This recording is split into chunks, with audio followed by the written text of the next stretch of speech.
Bueno, buenas tardes para los que no saludé un ratito antes.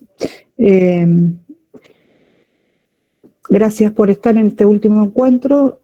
Vamos a dar comienzo por respeto a los que ya están en horario y ya hicimos el tiempo más o menos estimulado para la espera.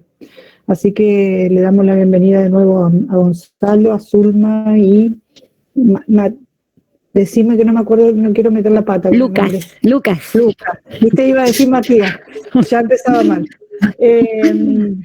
Así que primero les quiero decir, después de última lo repito a lo último, pero en relación a los certificados y a la evaluación, que es lo que nos faltaría aclarar en este momento, es que en función de las presentes y que hayan hecho la evaluación que les vamos a mandar posterior a este encuentro, vamos a ir entregando virtualmente, digamos, de forma digital, los certificados. A medida que ustedes nos den y veamos que están con los presentes, vamos a ir mandándole a cada mail el certificado correspondiente para cada persona. Así que en eso lo vamos a ir haciendo en el transcurso de la semana que viene y vamos viendo a medida que ustedes respondan. Bueno, muchas gracias y Gonzalo, te doy la palabra para que comiences. Bueno, en principio buenas tardes a todos. Primero quisiera hacer un comentario al margen de lo que voy a introducir hoy, que tiene que ver con agradecer la participación que hubo en todo este proceso. Realmente ha sido con una muy buena adherencia, por lo menos en las experiencias que vamos haciendo a través del espacio de capacitación, así como otras experiencias personales. Suele ser complejo lograr estos grados de adherencia, primero de participación, segundo de adherencia, y en tercer punto, que estuvimos esta semana también corrigiendo, hubo muy buena respuesta a la realización de los trabajos para quienes no pudieron asistir de forma sincrónica en el espacio, así que remarcarlo por si alguno de los que no estuvo en los espacios anteriores y pudo hacer los cuestionarios como modo de participación y hoy está acá presente, realmente fue notorio el compromiso que hubo en ese sentido.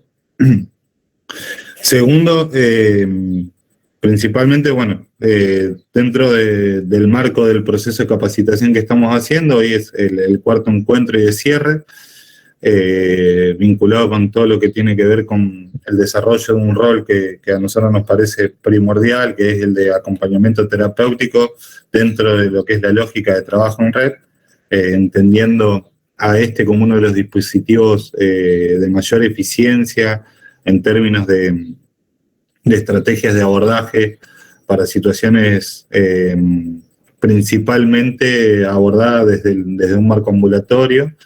Incluso, en nuestro caso también lo trabajamos para procesos residenciales y la figura del acompañante suele ser primordial en todo lo que es la facilitación de los procesos de resocialización, que hoy en día en el modelo que hemos desarrollado de hostal asistido nos ha permitido eso, poder trabajarlo desde una primera instancia, digamos, o sea, recurrir muy poco al aislamiento como medio de intervención.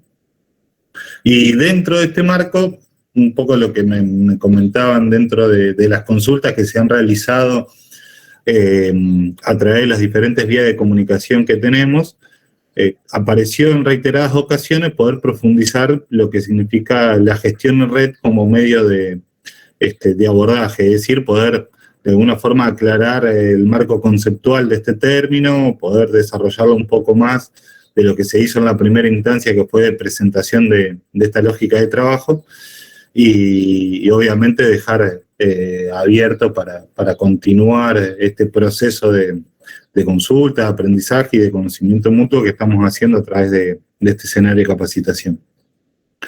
Reitero lo que decimos en todos los espacios, cualquier cosa en función de lo que yo vaya planteando, duda, consulta, lo pueden hacer a través del chat o incluso a través de acá, de esta vía online. Tranquilamente piden la palabra y podemos ir interactuando, no hay ningún inconveniente. O sea, la idea acá no es que sea un monólogo, al contrario, es muchísimo más enriquecedor el ida y vuelta a través de las experiencias que van teniendo. Así que bueno, yo en principio lo que voy a hacer es retomar el concepto nodal de lo que es el trabajo en red, principalmente desde la lógica en cual lo entendemos acá desde la asociación y yo particularmente. Lo plantea el trabajo en red como una estrategia de intervención, es decir, el trabajo en red no refiere meramente a un concepto puramente teórico para comprender, como lo había dicho en el primer encuentro, una lógica básica de articulación entre organizaciones e instituciones, porque eso termina siendo vacío real de contenido, digamos, o sea, termina siendo relacionarse con otras organizaciones, y para que esa relación sea efectiva y eficiente, y principalmente para que sea una intervención propiamente dicha, tiene que responder a ciertos parámetros que permitan que tenga un marco de eficiencia en el objetivo que busca lograr.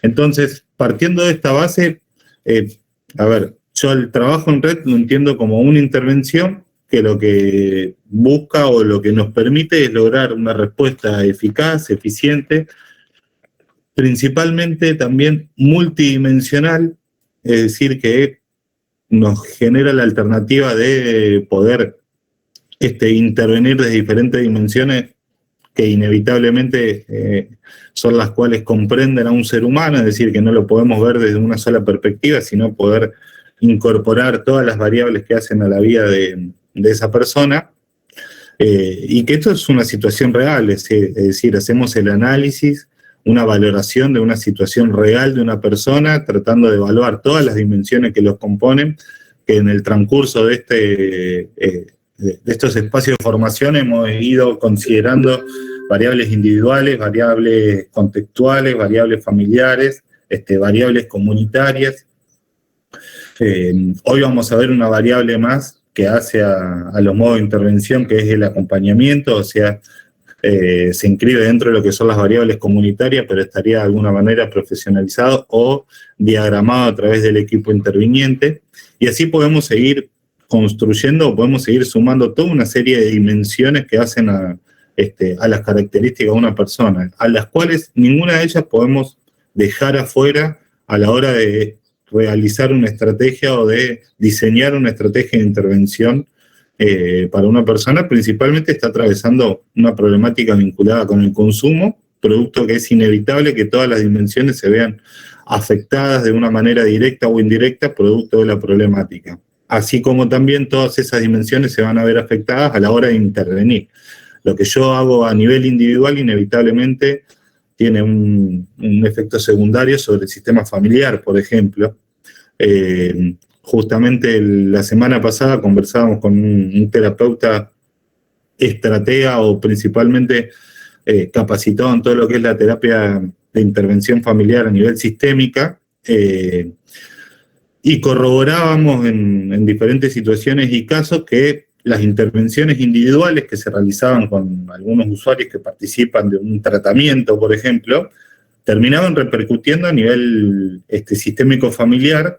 Principalmente lo que más notábamos era, por ejemplo, que en el crecimiento que había de una persona que estaba realizando un tratamiento, que iba consiguiendo los objetivos de ese tratamiento, que iba logrando, por ejemplo, un marco de abstinencia determinado, iba logrando alcanzar diferentes metas propuestas como su reinserción sociolaboral, su reincorporación en su proyecto académico, su estabilización de situación de pareja, su mayor presencialidad como figura parental responsable.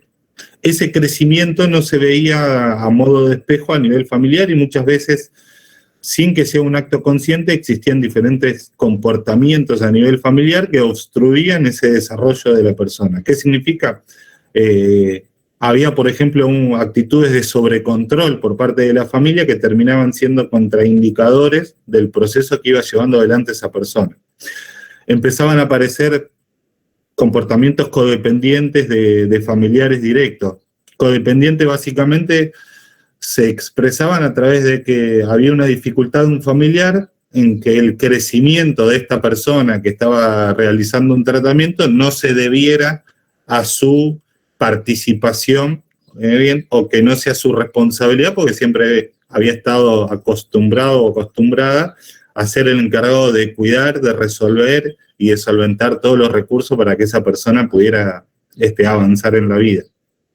Y sin darnos cuenta comienzan a haber una serie de comportamientos que boicotean los tratamientos, decimos nosotros, que son inconscientes, pero que tienen que ver justamente con el desconocimiento, con la falta de capacitación muchas veces, y por lo tanto la dificultad para generar un acompañamiento óptimo de esta persona. Entonces, a lo que voy es, a la hora de intervenir, el trabajo en red es una estrategia de intervención, es un modo de intervención, en el cual se ponen en juego todas las dimensiones que atraviesan a esa persona.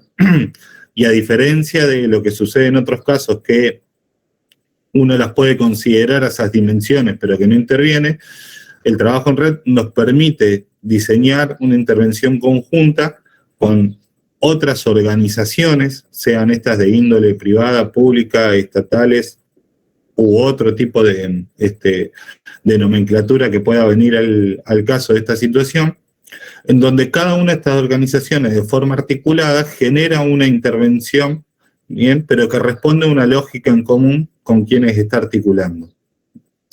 ¿Me explico hasta acá? Bien. Justo cuando comenzábamos el espacio de capacitación, yo mencionaba que ese mismo día habíamos llevado adelante un proceso de trabajo en red, que era en una articulación que estábamos realizando con el viejo Hospital Iturraspe, se dice acá en Santa Fe, que, por ejemplo, ante una persona que necesitaba un proceso de desintoxicación, se consiguió que se resolviera ahí en el hospital con el acompañamiento médico que necesitaba el cuadro de esa persona, y las intervenciones que realizaban los profesionales que estaban dentro del hospital estaban previamente preelaboradas con el equipo interdisciplinario de acá de la asociación, que iba a ser el lugar en donde iba a continuar el proceso de tratamiento de esta persona luego de su desintoxicación en el nosocomio. Entonces esas intervenciones estaban vinculadas a un proceso de concientización, generando herramientas de adaptación previa, es decir, algo similar a lo que es la profilaxis, ya ir trabajando en cómo iba a continuar el proceso luego de la desintoxicación, dejando claro que esa era una desintoxicación y que luego venía un proceso de deshabituación en un tratamiento también residencial con características distintas al del hospital, adelantando que las intervenciones iban a ser no solamente individuales, sino también grupales, que se iba a incluir a su red socioafectiva, que en este caso era familia, dentro de espacios de taller y de capacitación, lo cual también le permitía tener una percepción de acompañamiento en ese sentido, en donde todo esto se había realizado también previamente por parte de la asociación, el contacto con los familiares, logrando su aceptación en este sentido de acompañar, verbalizando su conformidad, por lo tanto también nos permitía tener referencia directa con el usuario de que eso iba a ser una realidad.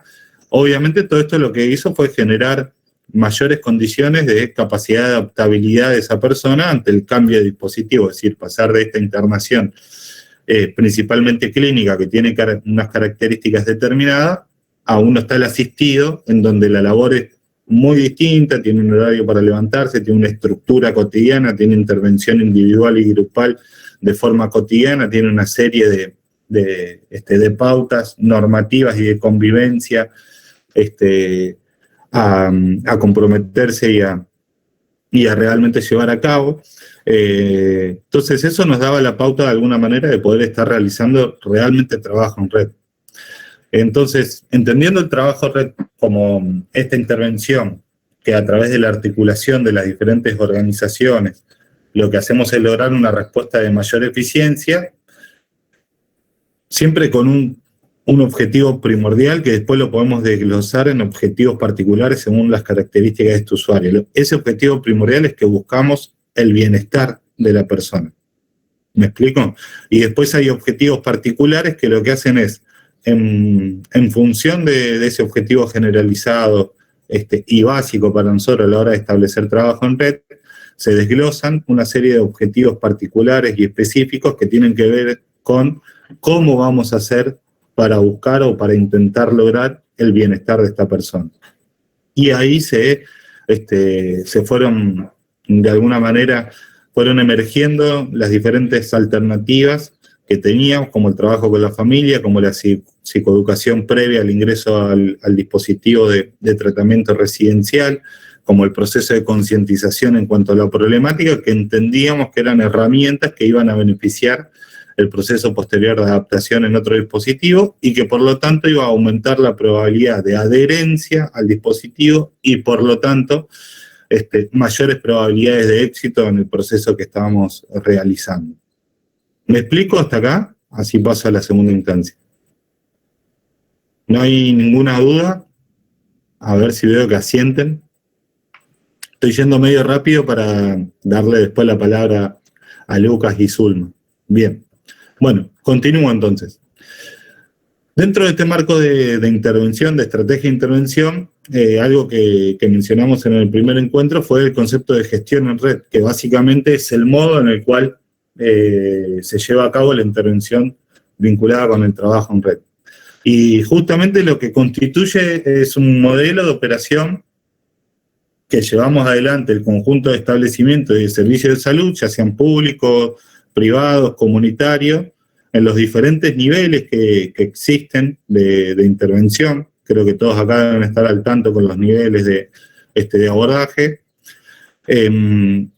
dependiendo tanto la capacidad de resolución como la complejidad que tiene tanto la situación como el dispositivo de abordaje. Bien.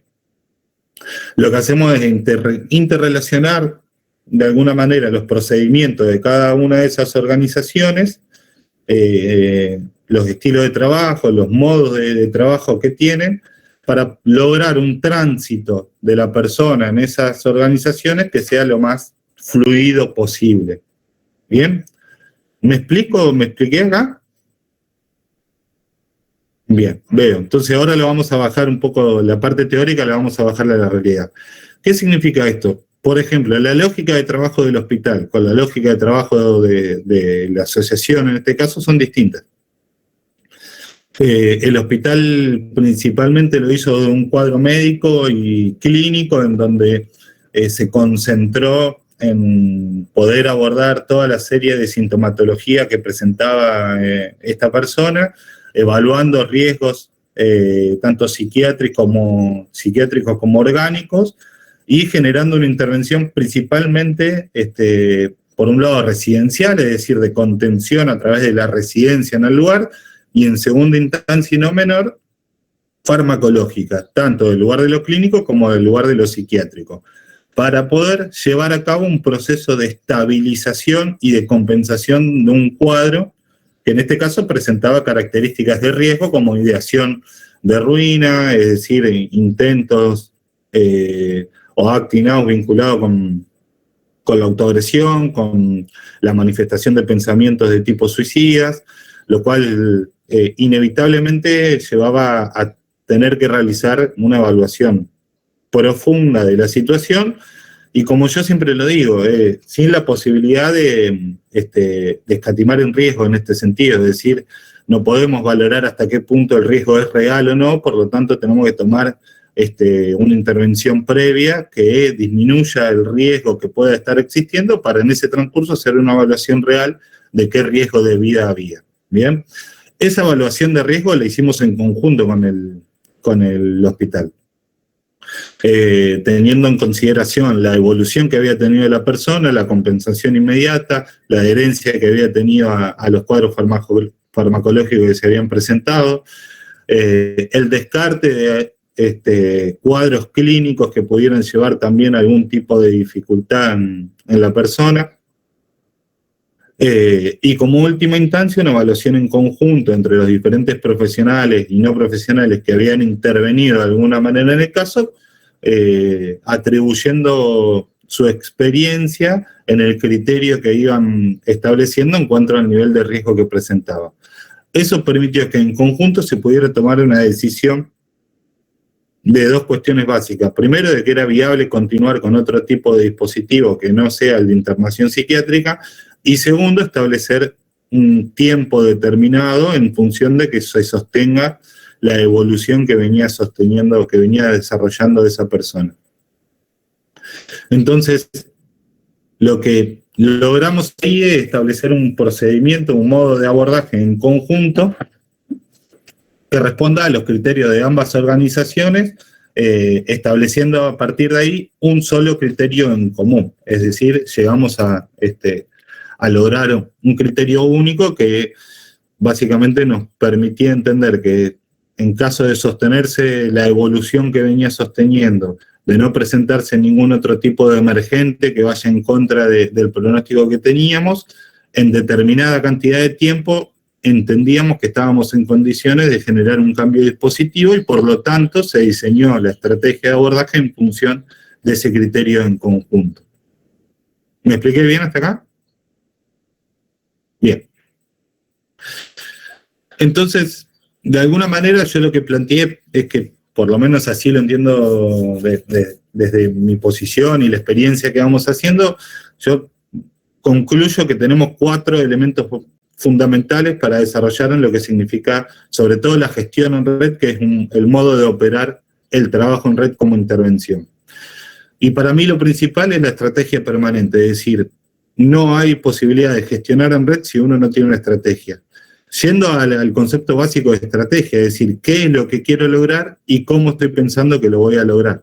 A partir de ahí poder hacer una co-construcción con los diferentes protagonistas de ese trabajo en red que se está realizando, y ahí comienza lo que es efectivamente la gestión en red. Es decir, ponemos un objetivo en común, ¿bien? Y empezamos a desplegar una serie de procedimientos y de metas para poder lograr ese objetivo. ¿Bien? Dale. Gonzalo, ahí Alejandra Viñuela vi que levantó la mano. ¿Alejandra? Viñuela, vi que levantó la mano. La escucho. A ver, Alejandra. Capaz que tiene que activar el micrófono. Yo no la veo acá en mi pantalla. Me apareció como una manito que levantó recién. Se equivocó. Se equivocó. No hay problema. Se aceptan equivocaciones también, ningún. Yo me puedo estar equivocando y que el año que viene demos vuelta a toda la teoría. Bien. Digamos. Bueno, este sería para mí, como les decía, el primer elemento primordial de esta conclusión que vamos sacando del trabajo en red, como para de alguna manera, esto lo voy a aclarar porque no lo dije recién, es una suerte de esquematización del modelo. Creo que a todos nos sirve mucho sistematizar la información y tratar de caracterizarla y de llegar a algunos factores en comunes que nos permitan entender de alguna forma qué es lo que estamos haciendo y cómo hacerlo, ¿no? Como de alguna forma tener la línea directriz en ese sentido. Y por eso es que llego a desarrollar así el modelo. El segundo punto que para mí es primordial, tiene 2 características que tienen su lógica interna, digamos, que por eso para mí van juntos. Primero es que sea flexible. Y esto es fundamental. Cualquier modelo rígido, sea en la disciplina o en la dimensión que sea, pierde de forma inmediata, al tener rigidez, pierde de forma inmediata capacidad de acomodarse, de asimilar y de adaptarse a diferentes circunstancias que le pueda presentar la realidad. Por lo tanto, y para mí esto no es menor, pierde eficacia. ¿Bien? Es decir, si yo entiendo que tengo que hacer las cosas de una manera determinada, la realidad no me muestra los resultados en función de eso, y yo sostengo el mismo modelo de abordaje, es decir, sostengo esa rigidez y circunscribo mis intervenciones a un modelo en particular que no permite incorporar otras herramientas y elementos, lo más probable es que continúe consiguiendo el mismo resultado. Y esto no es algo nuevo, o sea, esto lo dijo Einstein hace 120 años, dijo, la definición de locura es básicamente hacer lo mismo y esperar resultados diferentes. Lo que hacemos acá es tratar de amoldar estos conceptos básicos a diferentes modelos de intervención. ¿Me expliqué en ese sentido? Porque para mí es un rasgo primordial de este modelo de abordaje. Bien, es la flexibilidad. Te hago una pregunta, Manuel, acá. Eso en el caso de pacientes que voluntariamente acceden. Y en el caso que haya necesidad de tratamiento involuntario, ¿cómo lo trabajan ustedes? Porque a nosotros acá en San Javier se nos complica bastante esa cuestión. Sí, me imagino. Bueno, ahí aparecen, como decíamos hoy, una serie de variables que son, y de dimensiones que son distintas tal vez o no comunes sobre todo a la labor, por ejemplo, que se desarrolla en una organización como la que estamos presentando hoy, como la de Cambio de Hábitos, por dar un ejemplo, tantas otras que hay, Renacer, Nazaret, bueno, un montón. Bien, bueno, ahí lo que aparece, por ejemplo, es una dimensión que es la judicial, que es una dimensión aparte, que no está dentro de las posibles dimensiones. Bueno, ahí hay que tomar en consideración la dimensión judicial. El procedimiento, por ejemplo, uno de los procedimientos que se pueden llevar a cabo están vinculados con la intervención de la dimensión judicial como recurso en función del proceso que está atravesando esa persona. Es decir, dadas ciertas características o circunstancias en donde exista riesgo de vida para sí mismo o para terceros, se puede proceder a solicitar una medida de protección de persona e incluso articular ahí con los organismos, por ejemplo, estatales, en el caso que la persona no cuente con ningún tipo de cobertura, o con la afiliación que tenga la persona, en el caso que tenga algún sistema de cobertura social, como puede ser una obra social, articular de forma previa, por ejemplo, las organizaciones probables a las cuales podrían recibir a una persona con estas características, supongamos que haya riesgo de vida, que puedan recibir a las personas con estas características, brindar esa información a la dimensión judicial para que un juez, con toda esa información, pueda determinar, primero, que es necesario que esa persona realice un tratamiento de forma involuntaria. Segundo, que tenga la información de cuáles son las organizaciones que están en condiciones de recibir una situación con esas características. Y tercero, poder formalizar la necesidad de hacerlo a través de una orden directa en donde por oficio después tienen que actuar tanto el Ministerio de Seguridad como el Ministerio de Salud, porque hoy en día esto es lo que plantea la Ley de Salud Mental, haciéndose presente, o sea, buscando a esta persona una vez que sale de este oficio y trasladándola en determinadas condiciones, que es con una ambulancia, con una asistencia médica determinada, haciendo el traslado contra voluntad a una organización que se encargue de recibirlo y que dependiendo de las características no es siempre la misma organización. Es decir, ante un cuadro de descompensación psiquiátrica, obviamente va a ser un sanatorio especializado o un hospital especializado en salud mental, o acorde a lo que plantea la nueva ley de salud mental, van existiendo diferentes hospitales y diferentes espacios públicos que cuentan con guardias especializadas en salud mental y que pueden recibir esa situación, hacer su valoración también y por lo tanto discriminar o entender que es necesario que esa persona transite una internación como modo de compensación ante los riesgos que implica. Y eso también ya permite continuar con ese proceso de articulación, como fue este caso que yo comentaba hoy, nada más que fue voluntario, este caso sería involuntario. Dadas las características de la situación, ver la viabilidad de continuar con un proceso posterior de internación en algún otro tipo de organización que se especialice en las características del cuadro que presenta esa persona. ¿Me expliqué? No sé si puede ser claro en la modalidad. Bien, gracias, María. Ahí veo, sí, Verónica Egrecia levantó la mano. Hola, sí, buenas tardes, ¿cómo va? Yo una consulta sobre lo que estaba comentando. ¿Quiénes son los encargados de hacer ese abordaje ante un juez? Esa es una de las preguntas. Porque nosotros tenemos un caso de un chico de acá al Corta con problemas de consumo que llegó ya al punto del riesgo de terceros y riesgo de vida de él también porque roba para poder consumir. Como tuvo 7 denuncias, bueno, el nene tiene 16 años y él quiso por su propio medio internarse, pero al mes la madre le firmó el alta para que se vuelva. Y bueno, seguimos con la misma situación. Bien. Primero, si hay un profesional que está interviniendo en la situación y evalúa que hay riesgo de vida, puede hacer un informe en donde establezca que a través de su criterio entiende que lo ideal es realizar una intervención de tipo residencial en alguna institución determinada, como puede ser... Digamos, acorde a lo que él necesita. Exactamente, acorde a la problemática que presenta, porque obviamente la idea es por lo menos es sugerirlo o que el criterio profesional deje en claro en qué tipo de internación es lo ideal en función de su sintomatología o su cuadro de base. Bien. Segundo, esto se puede hacer a través de diferentes medios. Se puede hacer una presentación voluntaria a través, por ejemplo, la familia lo puede hacer a través de un juzgado de familia de turno, puede ser una de las vías. Otra se puede hacer a través del Ministerio de Seguridad en el caso de que haya habido alguna intervención, por ejemplo, policial, producto de haber caído en conductas delictivas, en donde... ¿Y si la familia no está de acuerdo?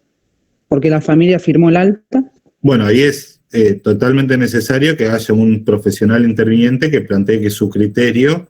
que en su criterio hay riesgo de vida para terceros más allá de la voluntad de la familia, porque ahí ya hay, en esto que hablábamos de la dimensión judicial, que es una dimensión más que juega un rol, bueno, ahí hay como un subtema dentro de la dimensión judicial que es la patria potestad y la tenencia. O sea que básicamente ahí a nivel legislativo se tiene que quitar, por un lado, la potestad de la decisión del adulto sobre el menor, producto que no está teniendo un criterio que acorde a lo que evalúa un profesional esté resguardando la salud tanto del menor como del tercero, y hacer una presentación en el juzgado de familia, es en este caso, porque es una situación familiar, hacer una presentación en donde se dejan claro esto, que hubo una firma de alta voluntaria sin ningún tipo de criterio profesional que así lo merite, que la persona continúa en riesgo y que por ende la persona que está a cargo de este menor no tiene las condiciones para hacer la evaluación y por lo tanto tomar las decisiones por él.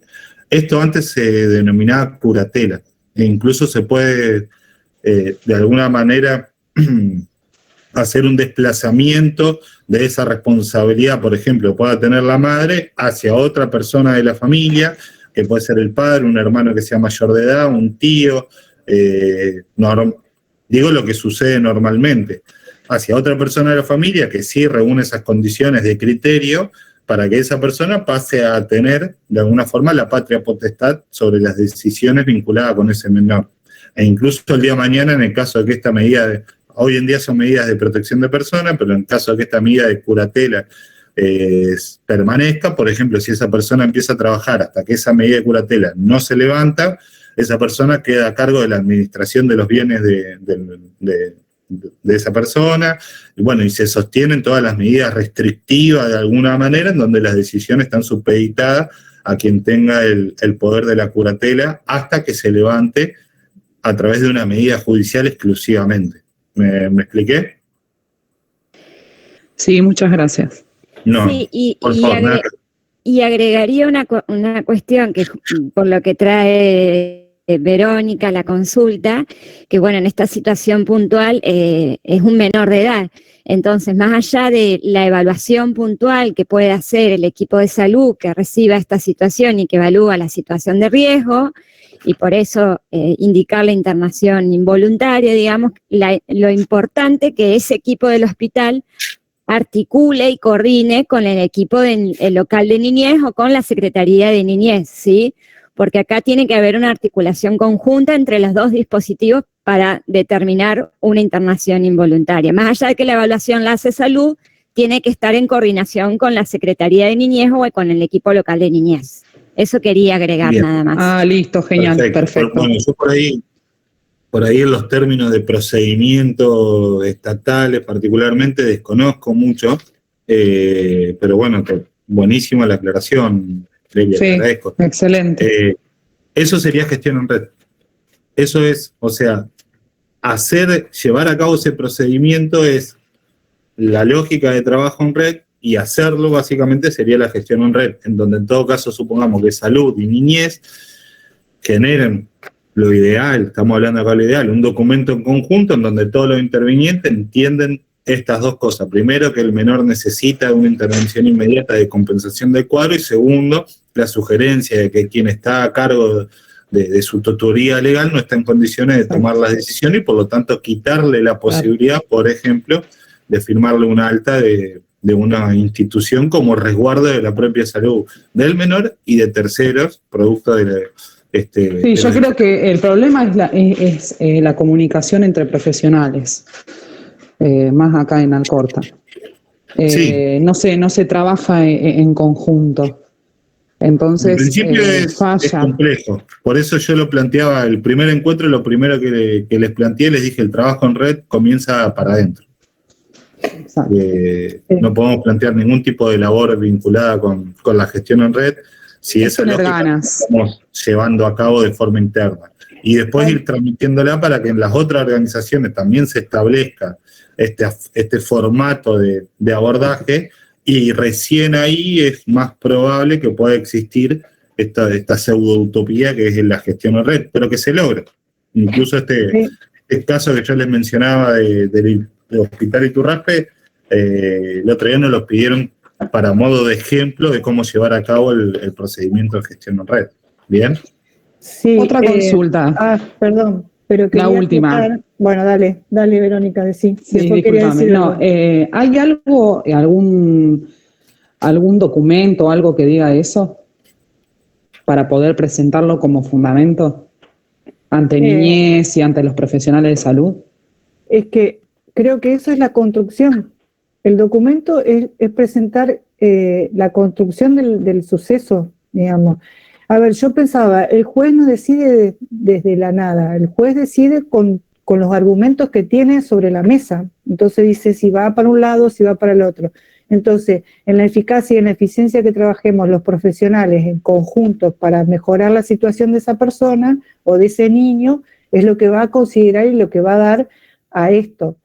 Y esto que vos decías, Verónica, pasa en todos lados, no pasa solamente en Escobar.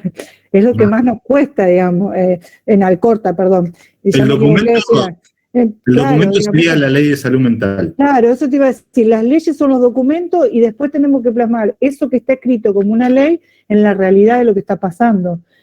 Y por ahí, digamos, está bien lo que dijo Gonzalo en relación al juzgado de familia, porque hay padres que intervienen. En niñez está para la vulnerabilidad, entonces si estamos evaluando, también hay que, por eso lo acotó Delia, y ahí vamos entrando todos los factores, por eso hablamos también de la complejidad que lleva todo esto. Y como es multidimensional y cada situación es única, no hay un protocolo para todo, entonces lo tenemos que armar en función de estas bases. Tenemos las leyes, tenemos las situaciones, tenemos que hacer un buen diagnóstico de lo que hay, de cómo está esa persona, porque también decimos riesgo de vida porque lo están por matar porque roba, o riesgo de vida porque lo evaluó un equipo donde dice que la persona, si no, su salud está en deterioro y se va a morir, digamos. Son diferentes y hay que saber y estudiar bien qué es riesgo de vida para que sea un tratamiento involuntario. No lo que a nosotros nos parece, claro, no es lo que por el consumo o porque lo van a terminar matando. Claro, entonces ahí tenemos que trabajar hacia dónde y cuál es la mejor estrategia para esa persona.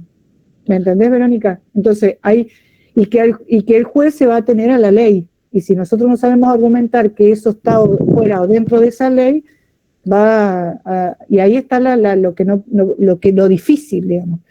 Yo particularmente lo que hago cuando tengo que realizar algún tipo de informe con esas características es, en función de lo que evalúo con el criterio del equipo interdisciplinario, cito directamente el artículo de la ley en donde establece, por ejemplo, donde establece la necesidad de realizar internaciones voluntarias sobre todo bajo estas situaciones de riesgo de vida para sí mismo o para terceros.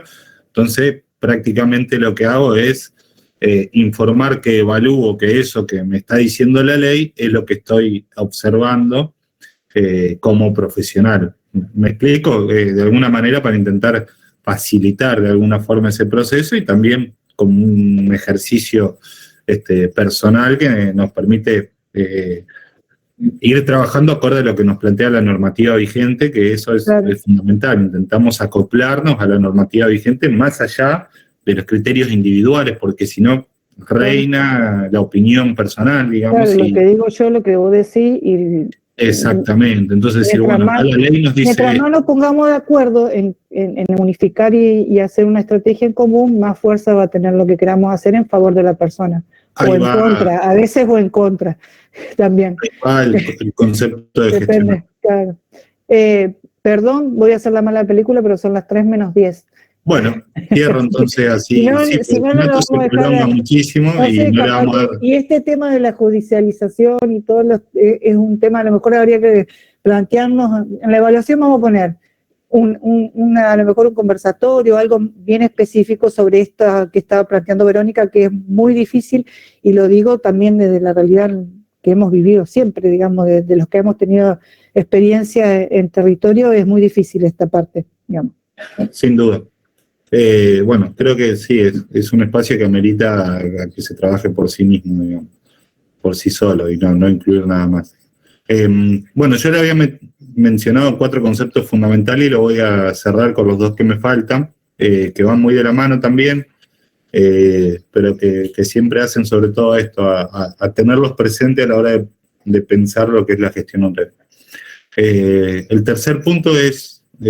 básicamente que para hablar de trabajo en red la comunidad tiene que ser protagónica, es decir, tiene que nacer a partir de una necesidad no solo individual de una persona en particular, sino comunitaria, y se van estableciendo modos de operar que después se puede ampliar y se puede generalizar para espacios comunitarios, en donde la misma comunidad de los diferentes integrantes, por ejemplo, quienes transitan los hospitales, quienes transitamos las organizaciones, quienes transitan diferentes lugares también del Estado y de servicios de salud privado, se van interrelacionando entre sí, y donde también se van incorporando otros protagonistas comunitarios que hacen a la red, al entramado social en el cual todos estamos insertos de una manera u otra. Y de la mano con este concepto de comunidad protagónica, el cuarto punto, y que es fundamental, es que tiene que estar abierto a la comunidad, es decir, que haya accesibilidad por parte de la comunidad a esto que se gestiona o que se está desarrollando como trabajo en red. Es decir, toda esa suerte de articulación, de relación y de establecimiento de vínculos que vamos llevando a cabo las diferentes organizaciones, que van a generar una suerte de puente que permite transitar entre ellos sin que el puente significa que haya distancia entre una y otra, al contrario, sino la facilidad y la accesibilidad, el paso, según la dimensión que cada organización se encarga o transita, básicamente no nos significa ningún tipo de resultado exitoso, sino tiene la posibilidad de ser abierta a la comunidad, y si la comunidad no tiene accesibilidad, porque básicamente es algo que lo mira pasar, y a lo cual no puede acceder. Esto se logra, primero, obviamente, con todo el trabajo previo que hace que la base esté desarrollada, y segundo, con diferentes canales de comunicación, de participación e ideación de actividades que permitan, tanto por un lado, conocer a la comunidad de este tipo de intervención, y por último, facilitar la accesibilidad, quitando muchas veces los procesos burocráticos que hacen a que se pierda en el camino quien pueda llegar a querer acceder a esto. Y bueno, esto últimamente se ha intentado ir facilitando de forma progresiva, permitiendo un acceso cada vez más sencillo en ese sentido. Bien. Esos eran los 4 conceptos básicos y nodales, por lo menos de donde yo entiendo lo que es la gestión en red, para aclarar un poco los conceptos que habían quedado de alguna manera por fortalecer en el primer encuentro. Y habiéndoles quitado 1 hora del tiempo a Lucas y a Zulma, que realmente es muchísimo, así que les pido disculpas, pero sé que son personas que bueno, tienen mucha claridad y posibilidad de transmitir conceptos en este tipo de espacio.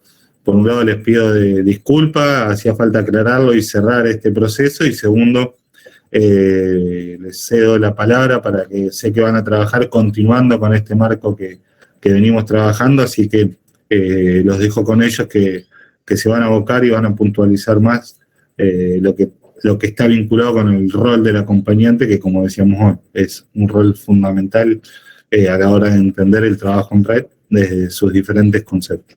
Bien, les cedo la palabra, chicos. Gracias, Gonzalo. Bien, no sé. Bueno, muchas gracias. Buenas tardes, ¿cómo están? Me quedé pensando, creo que tiene mucho para articularse acá. Algo que también tiene que ver con esto, yo escuchaba hace un rato esto del trabajo en red y bueno, ¿y qué hacer en tal situación y qué hacer en otra? Y si bien por ahí es difícil generar un protocolo, pero sí destaco, bueno, esto que traían, ¿no? Tenemos las leyes y tenemos unas reglas del juego con las cuales podemos basarnos. Porque cuando esto sucede, y nos pasa también, digo, esto lo voy a llevar al ámbito del acompañamiento terapéutico porque también pasa. Es un rol bastante nuevo, es un rol que muchas veces uno pregunta, ¿y qué es un acompañamiento terapéutico? Y quedamos ahí como tecleando en diferentes lugares que por ahí no son y se generan un montón de significaciones al respecto. Y eso es lo que recordaba a un filósofo italiano que se llama Giorgio Agamben, que habla del estado de excepción, ¿no? Cuando dice, está la ley sin norma. Es ese periodo en el cual, no obstante, dice el tipo, que es para construir también algo del orden de la legalidad. Yo me quedé con esto pensando un poco, porque bueno, la idea es repasar o tratar de preguntarnos qué es un acompañamiento terapéutico y cómo opera en esto de la red, y cómo también es importante construir y asentar un poco estas bases desde cada dispositivo, desde cada equipo y desde cada institución. Siendo que es algo que por ahí, digo, en esto hablaba del estado de excepción porque, bueno, una de las cosas que por ahí nos interesaba tratar era que el acompañamiento terapéutico en Santa Fe tiene una figura legal a medias, pues si bien hay una ley de acompañamiento terapéutico, que ahora el nombre era 13.970, aún así no está todavía reglamentada, que es una ley que se puede todavía inclusive pulir y debatir, pero es un buen inicio. No obstante, es importante destacar que, bueno, también estamos en ese limbo y qué hacemos cada uno con eso y qué hacemos desde cada institución y de cada espacio con eso también va a marcar un destino. Dicho esto, por ahí nuestra idea era consultar si acá había alguno que trabajaba como acompañante terapéutico, si alguien había trabajado con acompañamientos terapéuticos.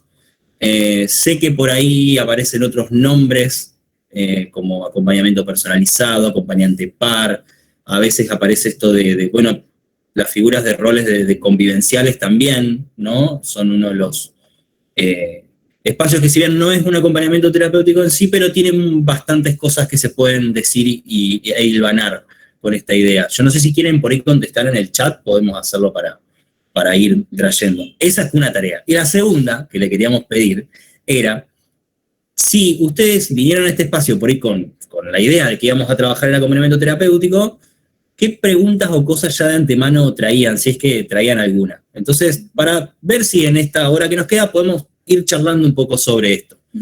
Lo que vamos a hacer ahora en realidad es ir un poco a llegar de vuelta al trabajo en red seguramente, pero hacer una especie de hilo conductor que empiece con un poquito de historia de qué es un acompañamiento terapéutico o cómo empezó y cómo eso se va desmenuzando y cómo eso se va también inviscuyendo en todas las significaciones que vamos teniendo de que es un acompañante. Y cómo eso es un interlocutor para lo que es un trabajo en equipo y la introducción de un acompañante en este tipo, en las situaciones, ¿no? Así que bueno, los invitamos a que sigan ahí escribiendo. Sí, la idea, como dijo hoy Gonzalo, bueno, que se pueda generar un intercambio y que no sea solamente un monólogo nuestro de que nosotros hablamos y ustedes escuchan, sino que bueno, que bueno, si hay algún tipo de pregunta, comentario, puedan ir levantando la mano y bueno, y vamos generando ese diálogo. Pero bueno, sí, un poco nuestra intención es justamente esto, el qué y para qué del acompañante terapéutico, ¿no? De esta práctica tan particular. Y un poco nuestra intención, bueno, es comenzar planteando esto de sus inicios, que como decía Lucas, es una práctica relativamente nueva, que está, digamos, en vías de desarrollo, de ir generándose, digamos, material teórico, práctico, sobre el acompañamiento. Surge, digamos, recién en la década del 70, como, bueno, un recurso alternativo, digamos, para el abordaje de situaciones complejas, ¿sí? Que, bueno, desbordaban, digamos, la clínica tradicional o las instituciones. Sí. Débora, abrí el micrófono nomás y no sé si tenés alguna pregunta o comentario.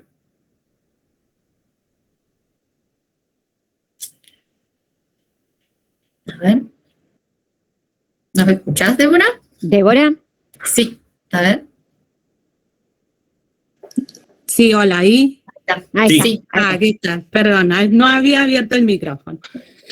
No, nada, quería comentarles una experiencia que tuve como acompañante terapéutico en mis comienzos. No hace mucho que yo empecé con esta actividad. La descubrí trabajando ya con personas, con adultos mayores, y eso fue lo que me llevó a querer perfeccionarme más en cuestión de conocimientos para mejorar, digamos, mi trabajo. Uh-huh. Yo trabajo acompañando a una persona con una discapacidad física, y la verdad fue una experiencia muy linda, porque más allá de haber tenido práctica en el trabajo, me fui encontrando con esto que es el trabajo en equipo. Uh-huh. Poder trabajar con profesionales de la salud me abrió mucho, digamos, la idea esta que yo tenía o el pensamiento sobre el trato de la persona, y que a veces yo estaba haciendo un trabajo y no me daba cuenta, e inclusive llegaba a preguntarme, ¿lo estoy haciendo bien? Y realmente sin tener estos conocimientos, que después lo puse en práctica cuando hice el curso de acompañante terapéutico, me fui dando cuenta que sin saberlo estaba poniendo en práctica cosas que me nacían desde esta cuestión del querer ayudar al otro. Y bueno, y me sirvió mucho esto del acompañamiento del equipo en mi trabajo, y también de mi trabajo hacia el equipo. Creo que eso es un poco el rol que cumplimos los acompañantes, ser intermediario entre los profesionales y el paciente. Y bueno, la verdad que a mí esto me sirvió mucho, me hizo crecer mucho como persona, como laburadora, con un montón de cosas. Creo que es necesario que estas leyes se puedan afianzar más en beneficio de todas las personas, que más allá que tengamos un título o no, estamos trabajando de hace muchos años en las sombras, digamos, porque, o sea, no somos reconocidos, pero bueno, el trabajo nuestro es un trabajo que tiene mucha fuerza para los equipos terapéuticos, y bien para la persona que lo necesita, ¿no? Era un poco esto lo que quería compartir. Uh-huh. Sí, justamente esto que vos decís, ¿no? Que el acompañante, este recurso clínico nuevo, digamos, aporta otra mirada a este equipo, digamos, que justamente, bueno, sus orígenes está ligado a esto, a la necesidad de que haya un otro ahí en la cotidianidad de la persona, que se pueda habilitar, digamos, el trabajo en esos otros ámbitos y en la cotidianidad, en el territorio, digamos, de la persona, o en los lugares de la comunidad donde habita y donde recorre esta persona con, bueno, determinado padecimiento subjetivo, ¿no? Y ahí está justamente, bueno, la riqueza de su trabajo y justamente cómo nació, ¿no? Porque, bueno, aparecían estas situaciones que eran muy complejas, y bueno, y que los profesionales que intervenían se veían en la necesidad, bueno, de generar otros recursos, otras estrategias, ¿no? Por eso se va generando este recurso, que bueno, que al comienzo aparece más como esta imagen en los inicios se lo llamaba el amigo calificado, ¿no? Más desde el componente de amistad, de par, digamos, y después, bueno, se fue justamente escribiendo, desarrollando teoría en relación a la práctica, porque, bueno, surge como una práctica, y después se va teorizando, digamos, y se va, bueno, poniendo contenido y más formalizando, si se quiere, esta praxis. Sí, no, me parecía fabuloso lo que trajo acá Débora, como para por lo menos arrancar. A mí me parece interesante dos cosas. Vos dijiste algo de esto del nexo y de la importancia del rol. Yo creo que hay dos cuestiones. La primera, o creemos que hay dos cuestiones, ¿no? La primera, tenemos que la raigambre fuertemente comunitaria del acompañamiento terapéutico. ¿Eso qué implica?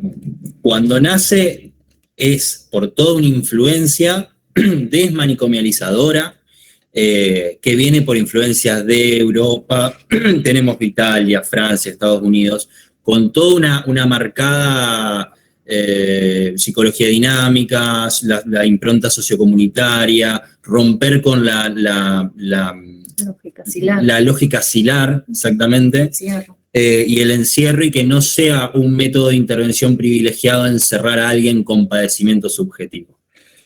Y acá nos vamos a otro lugar, pero ¿qué pasaba o qué pasa con esto de cuando, porque está claro, está en los textos, si uno lee autores como Rossi, Pulice, están marcando todo el tiempo de que el acompañamiento terapéutico surge en la clínica, cuando la clínica se desborda, cuando la clínica tradicional se desborda. Y es interesante porque hay algo del nexo, ya vamos ahora a llegar a eso, pero podría clarificar un poco de qué se trata que desborde la clínica. Entonces, ahí hay dos puntos interesantes. El primero es, cuando algo desborda, nos vamos a la parte psíquica, si querés, yo en esto voy a seguir a Silvia Bleichmann un poco, que habla, ¿no?, de las cuestiones que son psíquicas y las cuestiones que son subjetivas. Cuando hablamos de cuestiones psíquicas nos referimos a generalmente nomenclados con diagnósticos del lado de una psicosis, trastorno límite de la personalidad o border, fíjate ahí cómo vuelve a aparecer la palabra del borde y el desborde.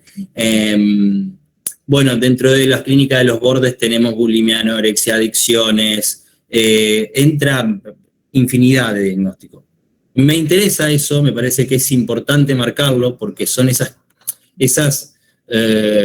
subjetividades que por ahí escapan al consultorio clásico, que no van al consultorio con el terapeuta tradicional, o no acceden, pero también tenemos la cuestión más del orden subjetivo, que yo lo pensábamos más del lado de donde hay la cuestión cultural, socioeconómica, hay otros elementos que influyen ahí para que una persona desvalimiento de diferentes lugares y niveles de su vida, en los cuales ahí interviene también el acompañamiento desde el desborde subjetivo por diferentes factores.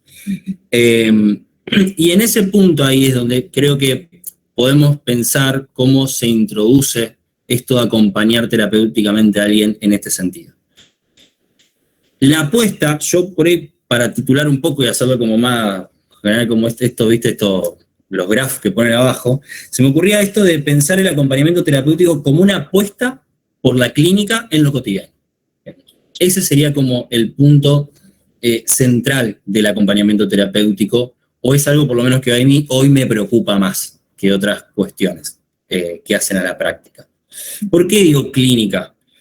Porque en general, sé que nos estamos salteando por ahí cositas porque tenemos menos tiempo, pero la idea es poder repasar algunas cuestiones. Porque hoy por hoy, digamos, pensando en esto de la clínica, uno podría decir, ¿qué es la clínica? Bueno, básicamente, pensar lo clínico es pensar a una pregunta por esa subjetividad. Es abrir un enigma. Lo clínico lo podemos pensar, bueno, de hecho, creo que la etimología griega de lo clínico tenía que ver con acercarse al lecho, ¿no? Que tenía que ver con esto del paciente, y que siempre nos remite a una pregunta que por lo menos me parece que en lo clínico vale, que es, ¿dónde le duele? ¿No? Abrir a una pregunta a ese sujeto que está con el padecimiento que sea. Pienso también en, actualmente, como muchas veces hoy, a veces lo farmacológico mata lo clínico. Ante cualquier cosa que usted tenga o padezca, tómese esta pastillita, y no estoy hablando de la cuestión de ir a un psiquiatra, estoy hablando de una publicidad en televisión. Usted tiene un problema con algo, no se puede dormir, tome esto, que con esto, y las publicidades rezan más o menos lo siguiente, que nada ni un dolor de cabeza te impida seguir. Justamente eso es lo que la apuesta del acompañamiento en la clínica es, que en lo cotidiano, en algo que no es del orden de lo tradicional, vaya a alojarse a una pregunta ahí por el sujeto que no sea del orden de obturar nada, sino de abrir a esa subjetividad, abrirle a una pregunta. ¿Bien? Acompañar en todos esos procesos que implican esta apertura de un enigma. Esa es un poco la lógica que entendemos, por lo menos de este lado, que debe operar un acompañante terapéutico. Bien, ahora ya vamos a ir al trabajo en equipo, no sé si vos querías ir por otro lugar. No. Sumando a esto, bueno, de poder pensar respuestas singulares, ¿no? Ante ese usuario, usuaria que con determinado padecimiento subjetivo que acompañamos o que estamos laburándolo en equipo, esto justamente, ¿no? No ir ya con respuestas prefabricadas, sino poder pensar, bueno, qué de singular tiene esa situación y a partir de ahí poder ir pensando, bueno, qué recursos implementar, qué táctica, digamos, poner en marcha, qué estrategias. Obviamente, bueno, esto va a ser en equipo, ni hablar, pero bueno, me parece lo importante en esta misma línea que decía Lucas, de poder ir pensando, bueno, respuestas singulares, del caso por caso, ¿no?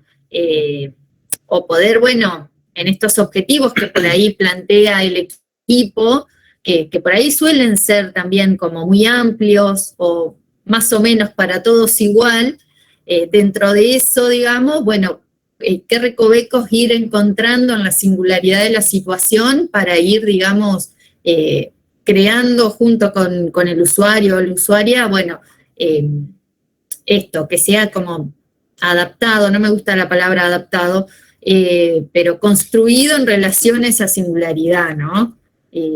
Sí, y ahí viene la función de nexo que decía Débora hace un ratito, así que vamos a tomar bastante lo que dice ella. Si alguien tiene algo para decir, bienvenido, pero me parece importante esto de nexo, porque es algo que es verdad.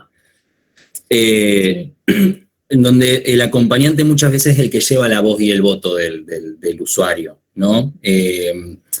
Voy a tomar una licencia de leer en este momento, es el artículo 1 de la Ley de AT de Santa Fe, que dice lo siguiente: el acompañante terapéutico es un agente de salud con formación teórico-práctica de nivel superior para integrar equipos interdisciplinarios de profesionales y técnicos del ámbito de la salud en la elaboración de estrategias de tratamiento no farmacológico, siendo su función brindar asistencia específica en el marco del proyecto terapéutico en curso, con el fin de propiciar el sostenimiento integral de la salud, el mejoramiento de la calidad de vida y promoviendo la integración familiar, laboral, comunitaria de la persona asistida.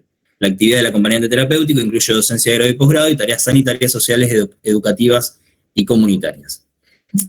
Me parece importante esto. Cuando dice en el marco del proyecto terapéutico en curso, eso no habla de dos cuestiones. La primera, que la T no se manda solo, digo, no se instituye un acompañamiento terapéutico de la nada o uno va con ese primer recurso. Es importante que haya un equipo atrás que esté trabajando o que esté incluyéndose el acompañamiento, pero dentro de un marco de un equipo. Eso por un lado. Y por el otro, cuando la T entra en ese trabajo terapéutico en curso, claramente, y es por lo menos la apuesta, nosotros de este lado la tratamos de generar y hacer, ahora le decimos cómo, que el acompañante vaya también a aportar algo nuevo a esa estrategia. Por ejemplo, muchas veces aparece la figura de objetivos terapéuticos a trabajar desde el área de acompañamiento terapéutico. Perfecto. ¿Eso qué implica? ¿Que se va a obedecer a rajatabla? No, porque la realidad es que vos, cuando te encuentres en el acompañamiento terapéutico, vas a estar vos en una situación muy distinta a la que opera el terapeuta, el trabajador social o quien trabaja en consultorio, por ejemplo. O quien vaya a verlo al paciente, pero en otro contexto. El acompañante en lo cotidiano, siendo que generalmente los vemos más seguidos los acompañantes terapéuticos a los pacientes que el resto de los equipos, a veces suele pasar. No digo que sean todos los casos, pero en experiencia no suele pasar. Teje en la cotidianidad algo distinto y puede empezar a aportar en relación a qué objetivos sí, qué objetivos no, qué objetivos mejor lo dejamos para después, qué objetivos nuevos podemos plantear para esta situación. ¿Es posible llegar a este objetivo terapéutico en este momento o hay que darnos curso para otra cosa? Una de esas cosas que siempre se me ocurre a mí primero es decir, bueno, la construcción de un vínculo, porque no nos olvidemos que la T es una tipa que juega de visitante, de alguna manera, para decirlo vulgarmente, y que vos sos un fulano que llega ahí, ¿no? Entonces, bueno, eso de ser un fulano que llega, también necesitas un proceso para dar tiempo a que se construya un vínculo primero y poder desde ahí generar alguna otra herramienta y abrir a preguntas, abrir a un despliegue de esa subjetividad, etcétera, etcétera. Entonces, ahí es donde tenemos esta función muchas veces de nexo, que es cierto, sucede, porque estás operando en un nivel que por ahí otros no acceden. Entonces, es una herramienta importante y por eso hay, bueno, ahora voy al cómo, de que el acompañante se incluya en el equipo, que no sea esta figura de el pibe, la piba de los mandados, ¿no? El que va a hacer el trabajo sucio, digamos, que el resto no. Estoy mirando acá a Geraldine, que creo que no hemos conocido laburar cosas, si sos vos, creo que nos entendemos. Se ríe, así que sí. ¿Podés aportar? Bueno, ¿me escuchan? Sí, justo quería aportar algo al respecto. Primero que nada, considerando que los AP, los AT, estamos como en esa cotidianidad de los pibes, de los adolescentes, ¿no? Cual sea el usuario, y de qué manera, digamos, yo soy AP y mi construcción, digamos, de red es con mis otras AP, digamos, que se van generando esos pequeños grupos, que donde el grupo no siempre es estable y eso genera como muchas ambigüedades en el vínculo, también en generar objetivos, en intervenciones. Este trabajo que se da entre los equipos profesionales, digamos, voy hablando como mentalmente se me hace como una escala, ¿no? Como los AP acá en la cotidianidad del sujeto, por el otro lado los equipos profesionales que no están, pero sí están, digamos, como hay una referencia por parte del usuario, con una P, con una T, digamos, y ahí se juega mucho la construcción del vínculo de confianza, de apego, ¿no? Como van apareciendo otras cosas ahí. Bueno, no, quería compartir eso porque justo se dio en ese contexto y otra cosa que quería agregar esto en cuanto a los objetivos, que por ahí nunca suelen serlo desde un primer momento que se convoca a acompañar hasta, digamos, pueden ir como moviéndose, ¿no? Como siempre veo al objetivo como algo móvil, digamos. Sobre todo partiendo, yo apunto mucho al deseo de mi acompañada, digamos, y entonces siempre busco como la voz desde ahí, digamos, siempre me paro en lo que voy construyendo en el diálogo y lo que yo voy considerando o voy pudiendo ver, digamos, que se ve como el deseo del otro. Y bueno, y de ahí también me siento como ese nexo para con el equipo, hasta de hecho me pasa con adolescentes, como esta demanda, vos que hablas con mi equipo, ¿no? Entonces como que ya está ahí, dale, llevale esto que necesito, ¿viste? Se juega eso también. Sí. A ver, hay cuestiones, no estamos ya, vamos a ir me gusta ir por esto, que lo que van trayendo, así como más, menos esquemático. A mí me parece importante el rol. Vuelvo a esto del nexo, que sí, es muy interesante, porque es verdad, digamos, che, vos que hablas con el equipo, podés llevarle esto, pasa así, literalmente, es buenísimo. Pero esto que vos decís de la movilidad, de que por ahí se abre o se cierra un acompañamiento, es cierto que por ahí hay cuestiones de inestabilidad, yo conozco un poco más, hablo de lo que vos me estás diciendo, por diferentes cuestiones, de orden socioeconómico, laboral, etcétera, etcétera, suceden estas cuestiones con los acompañamientos terapéuticos y personalizados. Lo que siempre por ahí es importante, o por lo menos nosotros de este lado lo tratamos de destacar, es lo siguiente: la figura de un coordinador como alguien que pueda entramar esos nexos necesarios entre el equipo, el acompañante y el usuario, como un punto nodal. Si no se generan esos nexos, el coordinador, a mi criterio, a nuestro criterio, no está haciendo ese trabajo. Digamos, el trabajo justamente es de habilitar esos nexos. Punto número 2, acompañamientos. Tanto apertura como cierre no lo consideramos desde el punto de vista de empezar un acompañamiento o andate de un acompañamiento. No es que se abre o se cierra. De hecho, la apertura y el cierre también son procesos. Es decir, y esto lo podemos ver de diferentes lugares. Bueno, de hecho, Freud en 1913 hay un texto muy lindo que se llama Sobre la iniciación del tratamiento. Perdónenme, pero de este lado tenemos formación media psicología, psicoanálisis, así que no pueden llegar a escuchar con esas referencias. Decía esto de que la iniciación del tratamiento se puede comparar con el noble juego del ajedrez. Si alguien ha jugado al ajedrez alguna vez, o le gusta, o ha visto Gambito de Dama, por ejemplo, como una serie de referencia, se dan cuenta que, por ejemplo, el Gambito de Dama es un juego, es una apertura que implica hasta un sacrificio de una pieza con un objetivo a largo plazo que a su vez tiene otras determinaciones como son, por ejemplo, qué va a jugar el otro en ese sentido. Entonces, toda una apertura es un proceso dialéctico inclusive. Y un cierre debe serlo también. En el sentido de que no es lo mismo, y esto lo hemos trabajado, creo que hemos trabajado en el mismo caso, en esto de que un cierre puede serlo, pero no necesariamente tiene que ser un desvalimiento o un abandono. Un cierre también se puede generar un proceso de cierre, del cierre de ese vínculo, de ir trabajándolo tomarse un tiempo para eso.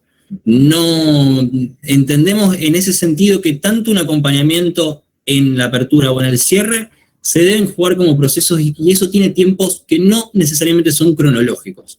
Porque para colmo, en la época que nos está tocando, por ahí lo cronológico tiene que ser efectivo y apurado, tiene que ser rápido y tiene que ser ya.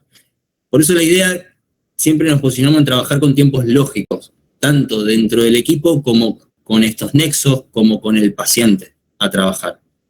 Y ahí volvemos a esto, la figura de que alguien que coordine esté habilitando esos nexos y esté alojando cierta escucha desde ese lugar.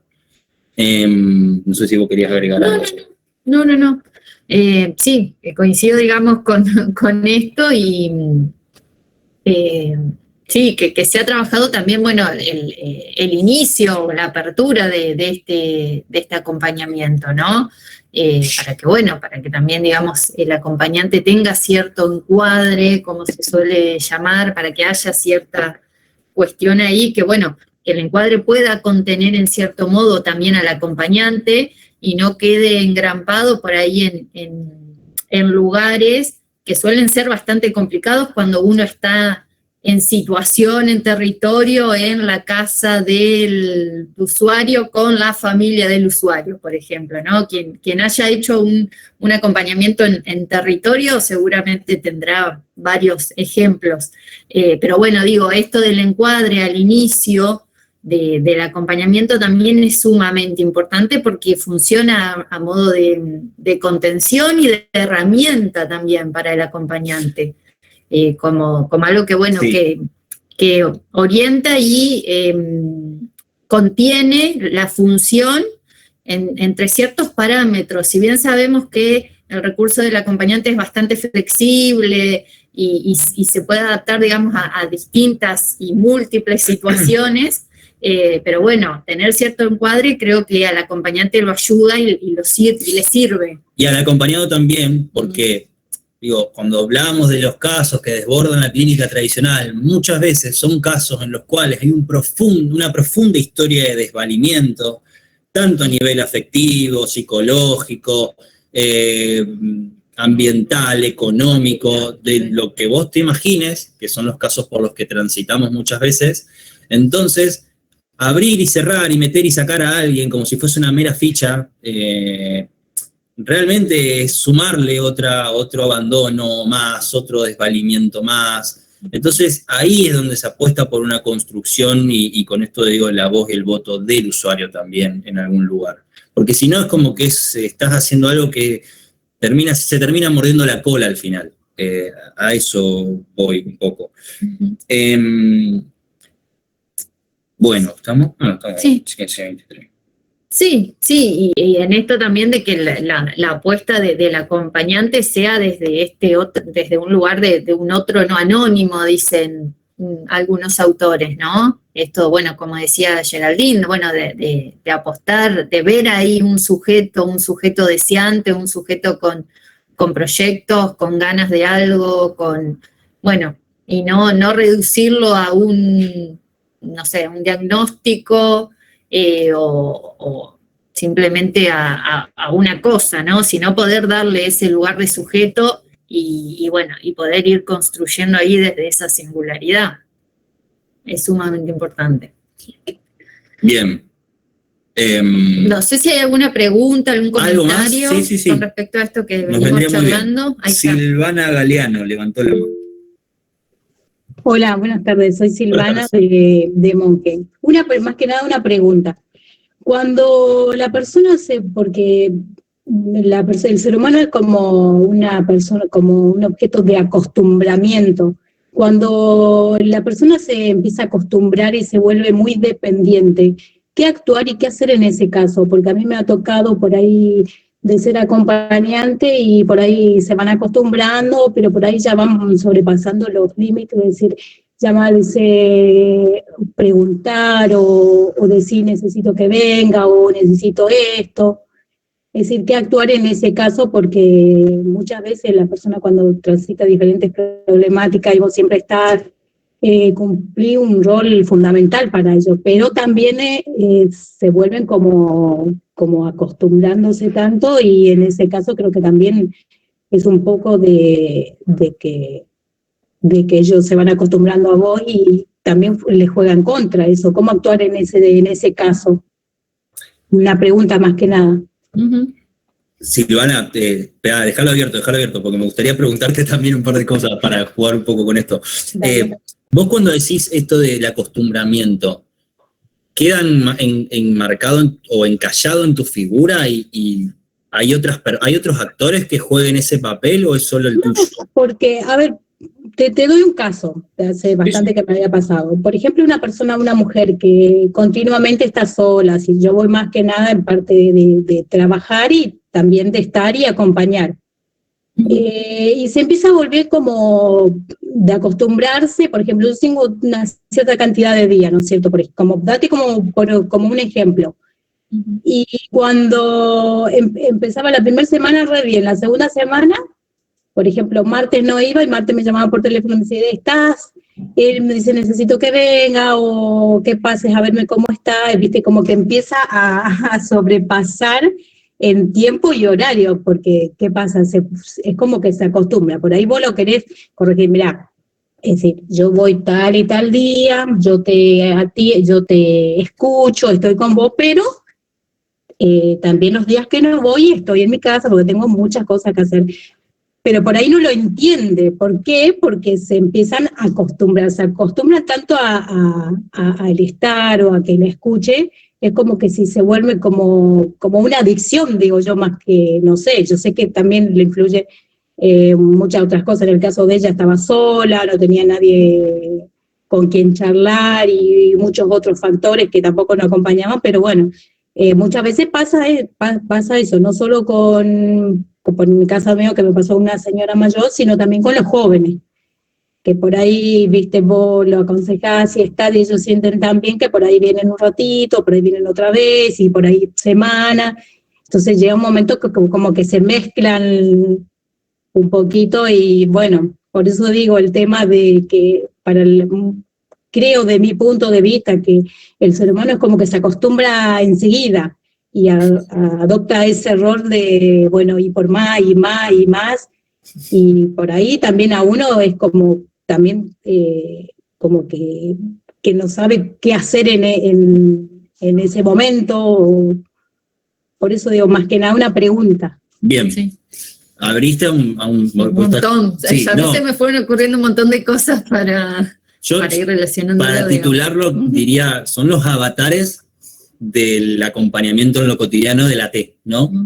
Que implica por ahí mayor cantidad de tiempo, mayor cantidad de horas, esta cuestión de la flexibilidad del dispositivo, esto de, como yo decía hace un rato, vulgarmente hablando, se juega más de visitante, todos estos elementos territoriales también van haciendo y va construyendo ciertos avatares, digo, porque son estas cuestiones que nos vamos encontrando y que tenemos que ir sorteando para hacer algo que sea operativo sin que genere, por ejemplo, no sé, un agotamiento del recurso.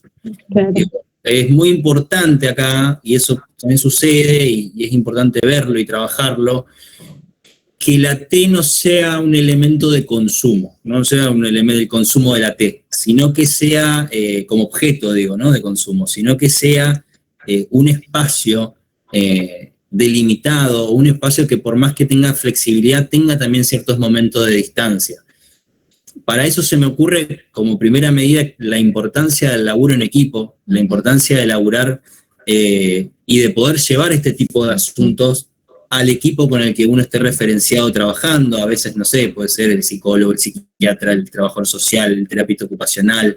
No sé bien en tu caso, o si se trabaja en una institución, con los actores que estén ahí, así sea con el solo hecho de generar una interlocución. ¿Qué quiero decir? Compartir este tipo de situaciones para poder trabajar en eso, realizar ciertos movimientos que por ahí nos saquen de esos lugares, sobre todo pensando que dentro de salud mental siempre hay un problemita que uno tiene que estar medio advertido, que se llama, hay una autora que se llama Elena de la Aldea, lo conceptualizó como la subjetividad heroica, ¿no? Que uno tiene que estar un poco advertido de eso, ¿no? Porque en la salud, uno, este lugar de ser el héroe y el salvador y querer ir a salvar al paciente de cualquier mal que le pueda venir, producto también de ciertas cuestiones contratransferenciales, vinculares y demás, están un poco a la orden del día. Uno tiene que estar advertido de eso. Y en eso me parece que es importante es abrir esos canales. Nosotros por ahí, bueno, nos hemos del lado de la coordinación, para poder retrabajar esto y no entramparse, porque es fácil hacerlo. No es tan difícil que uno se pueda entrampar ahí. Entonces, advertirse, que alguien te ayude a advertir en esta interlocución, en este intercambio, es algo que por lo menos es lo primordial que debería haber. Generar ese tipo de espacios. Digo, en eso, por lo menos, nuestra perspectiva tiene que ver con eso, y por lo menos nuestro rol va apuntando hacia eso. Supervisar el caso también. Digo, ni hablar si nos vamos ya al análisis personal o algo por el estilo, pero en esto de supervisar y de poner en juego con un otro esa interlocución de a ver cómo estoy llevando el caso, es algo que debería darse. Digo, debería darse y si no se da, es importante empezar a construirlo, a solicitarlo. Sí, o tener espacios de formación también. Por ahí muchas veces, bueno, dependiendo de en qué instituciones trabajemos, a veces se brinda, digamos, espacios de formación, de capacitación. Bueno, digo, este mismo espacio también funciona para repensarse y repensar las prácticas de uno, ¿no? Pero bueno, son ejes también fundamentales, como esto que decía Lucas, bueno, el trabajo en equipo, la supervisión, la formación del acompañante o del trabajador en salud. Bueno, también es fundamental para esto, para no caer en estos lugares que por ahí es bastante después difícil de salirse. Ahí Silvana y Débora. Ajá, bueno. No, sí, yo era la de la pregunta, ahora lo siento. Sí. Sí, yo un poco quería aportar a esto que traía Silvana, que a veces no solamente pasa con la persona que uno va a acompañar, sino también a veces con la familia. Es como que descansa mucho en el trabajo que hacemos nosotros. Y por ahí eso a veces lleva también a la persona a la que nosotros vamos a asistir a que tenga que depender más de lo que nosotros hacemos. Me pasa a mí en un caso con una persona en la cual estoy acompañando, que la familia es como que se olvida que ellos también son partícipes en este trabajo del acompañar. Entonces pasa que en mi caso particular, por ejemplo, yo a esta persona le planteo las actividades y ella las hace al lado mío o acompañada conmigo, las hace fantástica, pero bueno, cuando yo me voy, que la tiene que hacer con la familia no puede o no sabe cómo, entonces surge esta necesidad de la persona de querer llamarnos a nosotros para decirnos, mira, yo quiero hacer esto o mi hijo no me entiende, o mi marido me grita, o bueno, en este trabajo de acompañar el día a día a la persona en su hogar, es un poco difícil para nosotros, pero como ustedes decían, el estar acompañado con el equipo es muy necesario. En mi caso, bueno, yo estoy trabajando con un equipo que la verdad es fantástico porque no solamente espera los resultados de la persona, sino también el acompañarme, el preguntarme cómo estoy, cómo me siento, cómo fue el día. Eso también es como que nos hace tomar más fuerza y bueno, a la hora de tener que decir no, ya estamos como un poco más preparados para saber en qué momento tenemos que decirle no a esta persona y bueno, hacer nuestro trabajo y poder irnos también satisfechos de haberle puesto no sé si sería la palabra, pero como un freno a la situación para que a nosotros no nos desborde. Eso, bueno, es un poco esto que ustedes marcaban de poder conversarlo con el equipo o con el coordinador en este caso también. Eso era lo que quería aportar. Sí, no recuerdo si el concepto es de transferencias múltiples, no sé si vos te acordás, Lucas, que muchas veces también en la tarea, digo, del acompañante terapéutico, como nos solemos ver en este tipo de situaciones que están comentando, esto de que las transferencias sean múltiples, ¿no? De que no todo recaiga sobre la figura del acompañante, sino que haya otros actores también, otros profesionales interviniendo, donde, bueno, esto se pueda distribuir de cierta manera, ¿no? También, bueno, por un cuidado del acompañante, del equipo, de ese tratamiento o proyecto terapéutico que se está llevando a cabo, porque si no, bueno, es mucha la demanda o la carga que cae justamente sobre la figura del acompañante, que es, bueno, como venimos diciendo, con quien se comparte más tiempo, más cantidad de horas, más cantidad de días en su lugar de pertenencia, etcétera, etcétera. Entonces, bueno, generalmente a veces esa transferencia suele ser como más masiva, si se quiere, hacia la figura del acompañante. Entonces está bueno que haya otros profesionales interviniendo para que, bueno, se vaya diversificando y no recaigas en un solo profesional, en este caso el AT. Sí, clínicamente hablando, digo, no siempre, pero muchos de los casos, insisto, que cuando hablamos de esto de que el AT viene en momentos de desborde de lo tradicional, estamos hablando de situaciones en las cuales sí, se llama la transferencia, se puede masivizar o se puede hacer masiva. Digo, y de esto también hay que estar advertido, así como juega y se relaciona bastante con esta lógica heroica, estar advertido de esto y de que no quede la AT como el único depositario de todas las demandas, todos los males, todos los reclamos, es también algo a estar advertidos y que se pueda diversificar y pasar por diferentes niveles, digamos, no solamente porque ahí es donde nos entrampamos, digamos, regularmente. Cuando queda ¿viste ahí el tipo, el frente de la batalla solo y está recibiendo todo de todos lados, entonces el equipo le demanda, después le manda la familia y el usuario tiene que trabajar, es como bastante difícil, entonces ahí es donde es importante, volvemos a lo mismo y a mí me parece interesante esto que traías, ¿cómo estás? Que creo que dijiste a alguien que trabaja con vos. Bueno, a mí me gusta mucho Ulloa, Fernando Ulloa por eso, ¿no? Él habla de esto para evitar ciertas encerronas trágicas, le dice él, donde uno se termina entrampando. Lo pensaba, digamos, en relación, decía, bueno, para eso está la ternura, digamos, no es una... Y no se fue con un concepto demasiado rebuscado, esto de los psicoanalistas que les gusta mucho hablar del goce, no, sino que dijo directamente ternura. Como che, pará, detenete, pensemos un poquito, ¿cómo estás? ¿Qué te está pasando a vos con esto en el caso? ¿Cómo estás laburando y cómo sentís que estás laburando? ¿Qué pasó con la familia? Detenerse y poner un freno, como decías hace un rato, es algo importante que alguien, o que es importante que en un equipo se trabaje esto. Y acá voy a otra, nos estamos ya yendo, porque también entendemos que ya son -20, a algo en relación a la función de AT.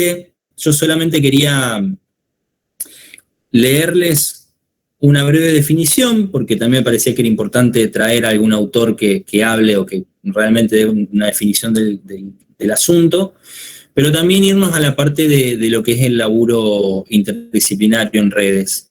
Así que voy a tomar la licencia de leer dos cositas. La primera, algo que la perdí. No. La primera es esta, que es una definición de Gustavo Rossi, un autor que recomiendo bastante para lo que es la conceptualización o el laburo de acompañamiento terapéutico, que dice de la siguiente manera.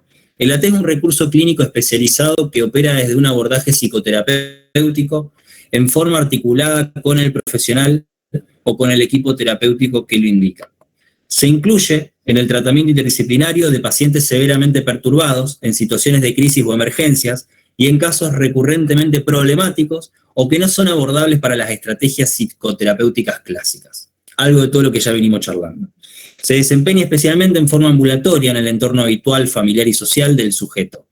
Busca utilizar el espacio de circulación del paciente para promover o sostener un proyecto terapéutico y para esto se vale de la cotidianidad. Puede actuar ante situaciones de emergencia, crisis, en el momento agudo, aunque no sea exactamente un sistema de urgencia psiquiátrica el AT, que está bueno que lo aclare, ¿no? También trabaja para facilitar el lazo social o incentivar la reinserción educativa, laboral, recreativa en pacientes que no se encuentran en un periodo de desborde o crisis. Es un elemento privilegiado, entre otros recursos, para evitar la estigmatización social, la segregación y la cronificación. Parecía esto como para resumir un poco lo que venimos charlando y volar ahí a algún autor que me parece que es bastante interesante. Y por último, traerles una suerte de poema, es un poema, sí, ¿no? Es un poema que se llama... Una poesía. Que se llama Los ciegos y el elefante. En realidad no lo descubrí yo, está en un libro que se llama ¿Qué hace un psicoanalista en un hospital?, que es de Lorena Aguirre, psicoanalista local, así que lo recomiendo, que dice así, el poema es de John Godfrey Saxe, Saxe se escribe. Dice, 6 eran los hombres de Indostán, tan dispuestos a aprender que al elefante fueron a ver, aunque todos eran ciegos, pensando que mediante la observación su mente podrían satisfacer. El primero se acercó al elefante y cayéndose sobre su ancho y robusto costado, enseguida comenzó a gritar, «Santo Dios, el elefante es muy parecido a una pared». El segundo, palpando el colmillo, exclamó, «Caramba, ¿qué es esto tan redondo, liso y afilado? Para mí está muy claro, esta maravilla de elefante es muy parecida a una lanza». El tercero se acercó al animal y tomando entre sus manos la retorcida trompa, valientemente exclamó, «Ya veo», dijo él, «el elefante es muy parecido a una serpiente». El cuarto extendió ansiosamente la mano y lo palpó alrededor de la rodilla. «Evidentemente, a lo que más se parece esta bestia está muy claro», dijo él. «Es suficientemente claro que el elefante es muy parecido a un árbol». El quinto, quien por casualidad tocó la oreja, dijo, «Incluso el hombre más ciego es capaz de decir a qué más se parece esto. Niegue la realidad el que pueda, esta maravilla de elefante es muy parecido a un abanico». El sexto, tan pronto comenzó a tantear al animal, agarró la oscilante cola que frente a él se encontraba. «Ya veo», dijo él, «el elefante es muy parecido a una cuerda».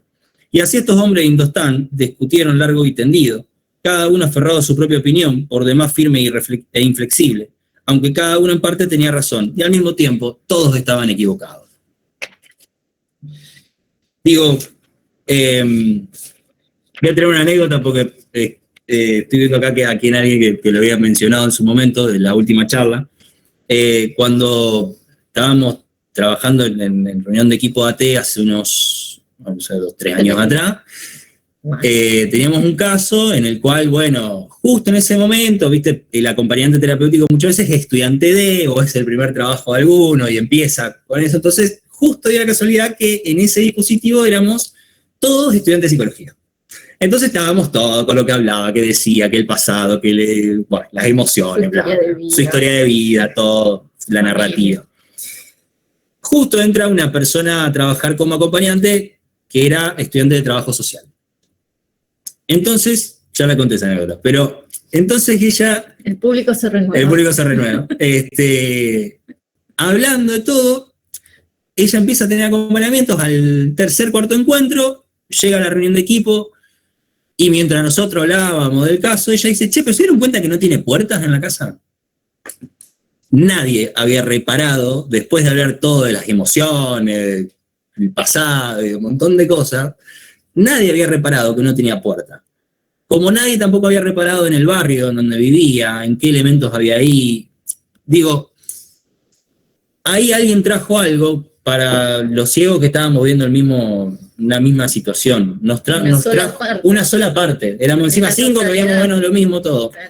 Y alguien trajo algo distinto. Digo, en esto de la interlocución, qué importante, digo, y acá volvemos a esto del trabajo en red, del trabajo interdisciplinario, porque uno está viendo una parte de la situación y uno también tiene que estar advertido de eso.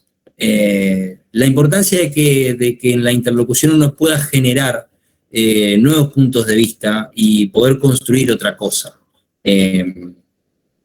Con una apertura que hay que tenerla también, digo, ¿no? Porque hay que también alojar a la persona que está diciendo, che, pero ¿vieron la importancia de la puerta? ¿Cómo habla esto de la privacidad? ¿Cómo habla esto de que no está en lo público y lo privado no estaba legitimado ahí? O sea, trajo algo nuevo en la situación, y esto no se hubiese dado si hubiésemos seguido unos ciegos hablando de Freud y demás cosas. Tenía que venir alguien a diciendo, che, mira que no hay una puerta. Un poco en eso queríamos terminar de reparar, de la importancia de que quien acompaña esté acompañado, de la importancia de trabajar en red para que no... Porque básicamente es una de las formas también de hacer un poco más liviano el trabajo. Es mucho más liviano, eso se lo garantizo, y eso yo voy a hablar de título personal, cuando uno lo está trabajando en equipo, que cuando uno está solo ahí en el campo, y terminando uno muchas veces a la deriva también. Entonces, en eso es muy importante esa ternura que yo pedía, que a veces es simplemente alojar una pregunta al que trabaja también, al que está ahí trabajando, y poder permitirse ese tipo de cuestiones. Así que bueno, no sé si hay algunos comentarios más que quieran hacer. ¿Vos? Bueno, abrimos acá, entonces ya ahora sí. Sí.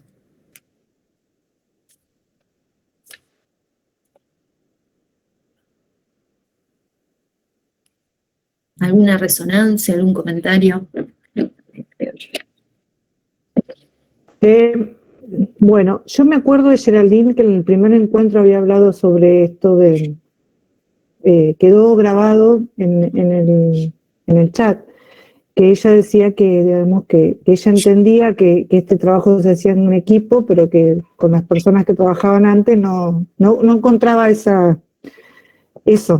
No se sentía escuchada, no sé si era así lo que vos habías querido poner, Geraldine, pero me trajo a todo esto que estábamos hablando, que a veces uno dice el equipo, y a veces el equipo es otro más, y nada más. Sí. Encontrar ese otro, primero otro, después se van a ir sumando, y eso también es parte de la construcción, porque si uno se queda en que estoy sola, y siempre estoy sola, no, alguno voy a encontrar en algún momento, también esa búsqueda de cambiar el eje, de decir, porque si no nos pasa como planteaban recién, esto de quedarse solo y a lo mejor perdemos el rumbo de lo que estamos haciendo, porque al estar solo y que nadie nos interpele o nos podamos preguntar o nos podamos sentar con otro a contar lo que nos pasa, nos pierde en la función muchas veces. Y por ahí nos sentimos, como contaba, no me acuerdo cuál era la otra chica que decía, que te perdés hasta dónde tengo que hacer, hasta dónde no tengo que hacer, cómo... Y por lo menos que decir, bueno, con otro par que me entiendo, empiezo. Y ahí a lo mejor con el tiempo encontraré un tercero, un cuarto, y mucho a lo mejor no más. Y será un tiempo, en otro momento otro, digamos. No es que también esto de que nosotros decimos el equipo, es una construcción también, digamos. Si nosotros estamos convencidos, algunos vamos a encontrar que quiera trabajar con nosotros en equipo, me parece.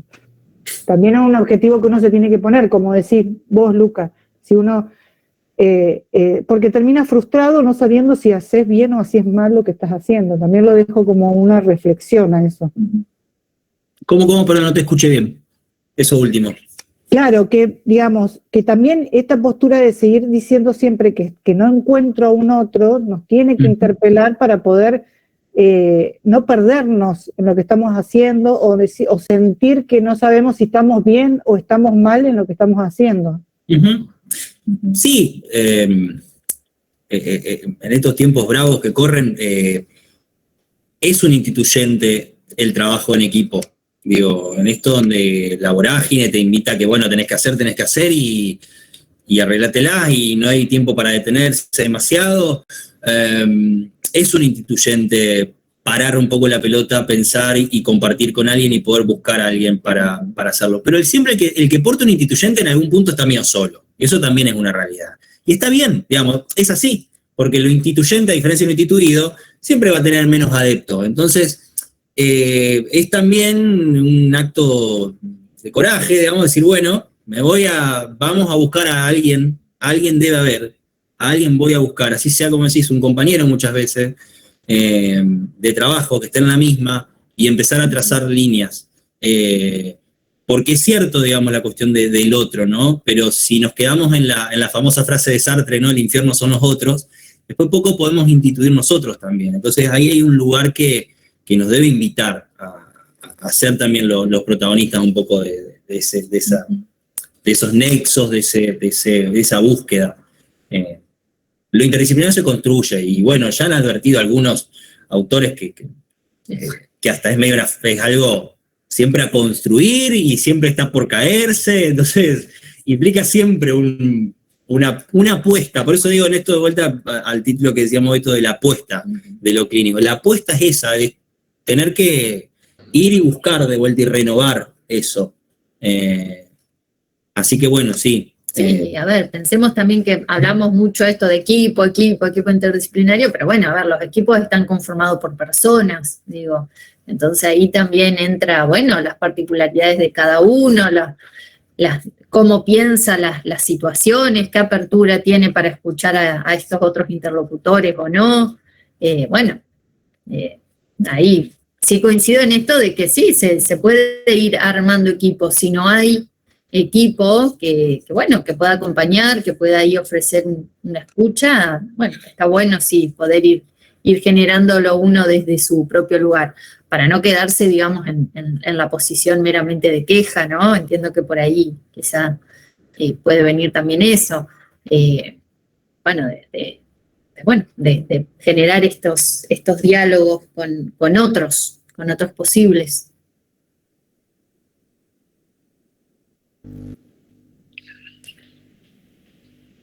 Bueno, buenas tardes a todos.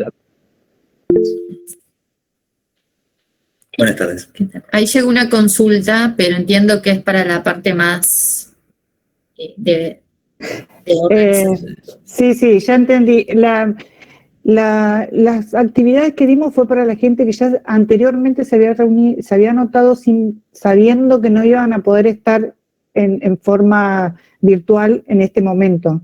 Así que las que no recibieron actividades por hacer es porque están acá presentes, digamos. Eso quiero aclararle a la persona que puso eso.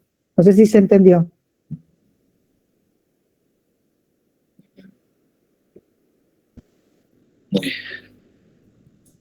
Bueno, buenas tardes a todos y a todas los que están participando.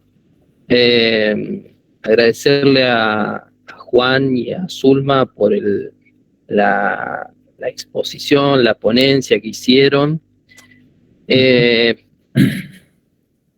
Muy interesante, y creo que refleja un poco la perspectiva que desde la agencia impulsamos a seguir desarrollando. Precisamente hay algunas cuestiones que creo que en las que todos vamos concluyendo, y que fundamentalmente tienen que ver con la necesidad de reconocer a todos los actores existentes, a la necesidad de que este otro que está padeciendo alguna circunstancia vinculada a algún padecimiento de consumo problemático, de salud mental, es necesario que lo escuchemos, es necesario que sea una parte activa. Son un poco las lógicas que necesitamos seguir fortaleciendo y desarrollando. Y desde ese lugar, la agencia asume una función de referencia para la construcción de estas alternativas, digamos. En algún punto y sin lugar a duda, como organismo público, le corresponden funciones y respuestas que tenemos que dar, pero también fundamentalmente queremos rescatar la idea de la referencia y la posibilidad de que quienes estén involucrados en esta temática se comuniquen y establezcamos diálogos e interlocuciones que nos permitan generar nuevas alternativas, nuevas estrategias, nuevas lógicas. En esto que hablaban recién de lo instituido, de lo instituyente, de lo que quizás esté como a caerse, seguramente tiene que ver con un esquema del que venimos, donde consideramos que para cada cosa tenemos que tener una respuesta, vinculado también a lo que mencionaban hoy, ¿no? de la solución mágica o de algún medicamento que nos resuelva el problema. Y esto que nos desafía, porque claramente no lo vamos a resolver de esa manera. Y quizás es lo que nos haga que todavía sigamos siendo un poco humanos. Así que la apuesta a fortalecer los vínculos, claramente otra cuestión en la que concluimos a partir de estas experiencias es la